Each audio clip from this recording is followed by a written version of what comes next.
Alden Richards, abay na papabalitang bubukod na at tila baga may plano ng lumagay sa tahimik. Sino nga bang ititira niya dito? But today's video ito na pinag-uusapan po ngayon ang ilan sa mga posts ni Mr. Alden Richards kung saan sinasabing talaga namang hindi nagpapaawat itong si Alden Richards sa kanya pong nakahiligan ng pagbabike kahit may bagyo. Sabi po ng title, Kebir sa bagyo, Alden di nagpaawat sa pagbabike. Hindi alintana ni Alden Richards ang malakas na ulan para tumigil sa kanyang pagbabike. Trending ang wet look photo ng isang 8 Edis box office hero sa online world. Dead mga si Alden kahit super lakas ng ulan nitong Lunes at wala siyang takot na suungin ang malakas na hangin mas worried pa nga for him ang kanyang mga fanay. Takot na takot sila dahil madulas daw ang kalsada at delikadong bumiyahe lalo na ang mga motor at bisikleta. Komento pa ng fans, super pogi nga raw ni Tisoy kahit basang-basa sa ulan at pagod dahil sa ilang oras sa pangbibisikleta. Hindi talaga mapipigil ang kapuso actor sa bago niyang happiness. Umulan man o umaraw, sigurado namang maingat ang aktor sa kanyang pagbabike. Samantalang marami naman ang kinilig ng spotted na magkasamang lumabas sa ceremonial hall, Marriott Grand Ball and 8 Edis Awards si Alden at si Julia Barreto. Bagay na bagay nga raw ang dalawa at may chemistry. Kaya naman hopya na naman ang mga netizen at mga fanay na sana'y magsama raw sila sa isang serye pelikula. Although nagsama naman na sila sa isang endorsement project. So yun po yung ilan sa mga updates patungkol dito po sa pagiging ito pong hang ni si Alden Richards. Talagang kinatuwaan ng mga netizen na talagang si Alden po is very kaga parang may gusto siyang gawin hindi po siya magpapaawat doon. At sa isa pang balita kung saan ay finlex ni Mr. Alden Richards ang isang napakagandang bahay. Pero base po kasi sa aking research, I think this is ito yung sinasabi ni Miss Christy Permin na parang si Alden po ay nagpapatayo na ng kanyang sariling bahay. Panoorin natin. Binabash kasi siya ngayon. Wag po, talagang ganon. Kapag ikaw ay tagahanga, hindi mo talaga malaman kung saan mo isisilid.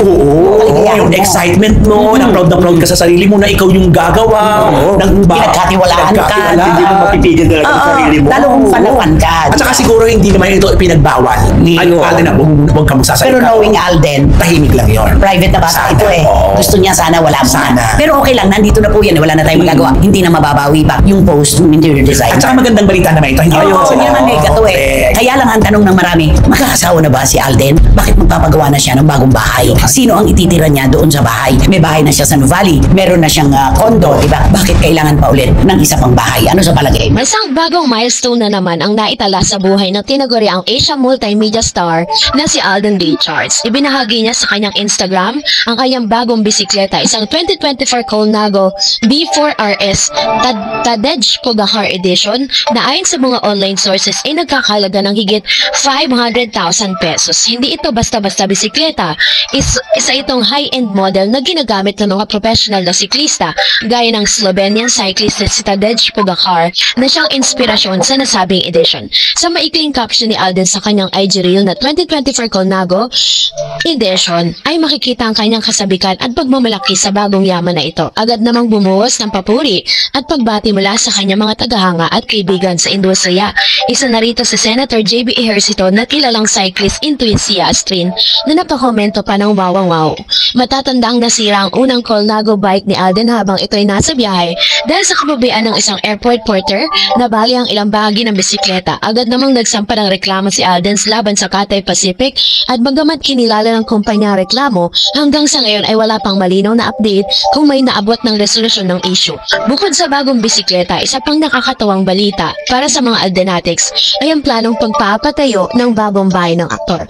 Nalantad ito sa publiko matapos mag-post ang kilalang interior designer na si Patrick Licaunan ng kanilang litrato ni Alden. Sa kanyang caption ay sinabi niyang hindi hadlang ang ulan o trapiko upang makipagkita ka sa kanyang bagong kliyente na tinatawag pa niyang isa sa pinakagwapong lalaki sa buong bansa. Sa caption nga ng designer, Alden, no Friday night crash or traffic or even heavy rainstorm will hinder me to meet my newest client and one of the most handsome men in the country. Or if I'm not the most handsome, thank you so much for the trust and I'm excited to work work with you for your new home. Ayon kay Kaunan, magiging super duper fun ang magiging experience nila sa buong proseso ng disenyo hanggang sa mismong pagtatapos ng proyekto. Sa ngayon, hindi pa malinaw kung saan itatayo ang bahay, ngunit inaasahang magiging elegante at kahanga-hanga ito, base na rin sa aesthetic vision ng kanilang interior designer.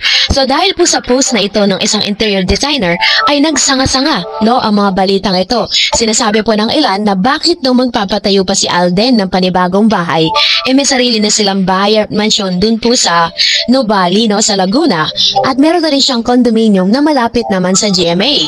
So, chika ng ilan na isa ito sa mga masasabi nating investment ni Mr. Alden Richards. Kaya naman napag-uusapan tuloy online na handa na ba talagang lumagay sa tahimik si Alden?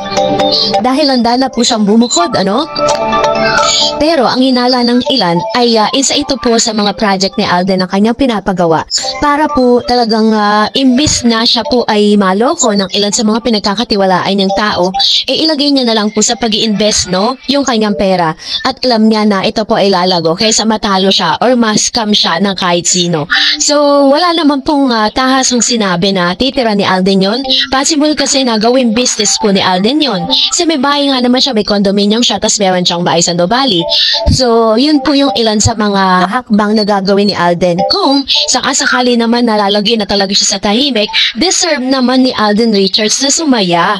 Diba? Kasi lahat naman ng tao ay deserve maging magkaroon ng sariling pamilya. Kasi darating naman talaga sa punto ng buhay ni Alden Richards na siya po ay lalagay sa tahimik. Diba? Na siya po ay mag-aasawa at magkakaanak. So yun po yung ilan sa mga nakikita ng netizen. Ang tanong ng ilan, sino kaya ang maswerteng babae na napili ni Alden Richards na itira sa kanyang bagong bahay? Sa kabuuan ng mga bagong kaganapan sa buhay ni Alden Richards ay dapat pagtuunan ng pansin hindi dahil sa kanilang halaga sa pera kundi sa spirito ng pagsusumikap at pagiging grounded na nakapaloob sa bawat desisyon niya. Hindi man natin alam kung saan itatayo ang bagong bahay o kung ano pa ang susunod niyang proyekto, malinaw na si Alden ay isa lang sa iilang artista na hindi lang kinikilala sa husay sa pag-arte kundi sa kagandang asal, no, tamang disposisyon at inspirasyon dala sa bawat Pilipino. Ang kanyang pagpili, no, sa kanyang bisikleta at pagpapatayo ng bahay ay may paalala sa likod ng kasikatan. Kailangan pa rin nating alagaan ang ating sarili sa kalusugan man o paglikha ng tahanang may katahimikan. Isa siyang huwaran ng modernong Pilipino na marunong tumingin sa kanabukasan habang buo ang pagkatao sa kasalukuyan. Kaya naman ang daming humahanga kay Alden Richards kasi sa kanya pong maraming pinagdaanan. Masasabi natin na ready to marrying age na kasi si Mr. Alden Richards at tanda na rin po talaga siya sa pagpapamilya dahil sa yaman ni Alden. Diba? At ang dami niya na rin po na-achieve sa buhay niya. Pero syempre at the end of the day, it's Alden's decision kung kailan niya po gusto mag-asawa or kung sino ang maswerteng babaeng kanyang mapipili na ititira doon sa kanyang ipinapatayong bahay. So kayo po, anong inyong saloobin patungkol dito? Comment